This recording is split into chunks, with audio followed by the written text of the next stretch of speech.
Fred Garland knows moonshining like he knows the hills and hollers of Blount County. Quite a bit. I grew up in it. He knows a lot about this still, too, made by Charles Williams over on Carr's Creek. I knew him when I was a teenager. This it's made out of copper, and it's about probably an 800 gallon. From the mash barrels to the condenser. And he said it worked like a top, he said. And now it's going to be on display as an exhibit in this specially constructed still house at the Great Smoky Mountains Heritage Center in Townsend. A still in a museum, you ask? Well, for many, making moonshine was a livelihood or way of life. Yeah, about all the mountain people around made it. It was the only way we had back then of making a living.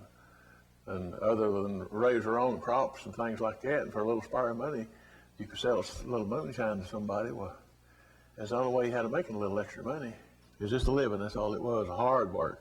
You hear people talking back then, but I said the moonshiner is too lazy to work. They ought to got out and tried it. That's the hardest work I've ever tried to do in my life. And it was good stuff when it's used right. You can abuse anything, but it was good medicine when it's used right. Fred says now it's looked at as an old-time mountain art. Because nobody else does it much anymore, I reckon. It's just a thing of the past. He says putting this still up for display is a good idea so folks can learn the history and heritage of it. It's memories I wouldn't take a fortune for. Out in one of the log structures behind the Heritage Center, more memories for Fred, cooked up around this 100-year-old cook stove. My grandpa, Charlie Garland, he bought the stove, or he went to Maryville to get the stove.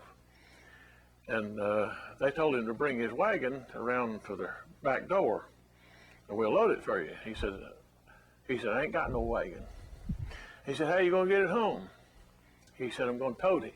Which seemed impossible since it weighed around 200 pounds. The tale is that they told him that if he could carry it all the way and not set it down, that they'd give him the stove.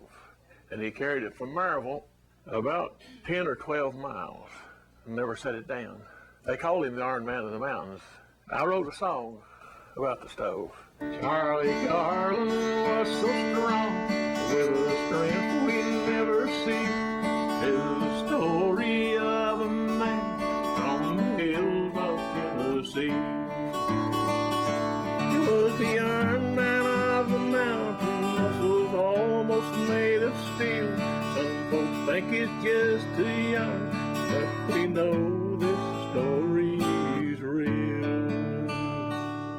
Legends of Stills and Stoves at the Great Smoky Mountains Heritage Center. In Cable Country in Townsend, Tim Cable, News Channel 11.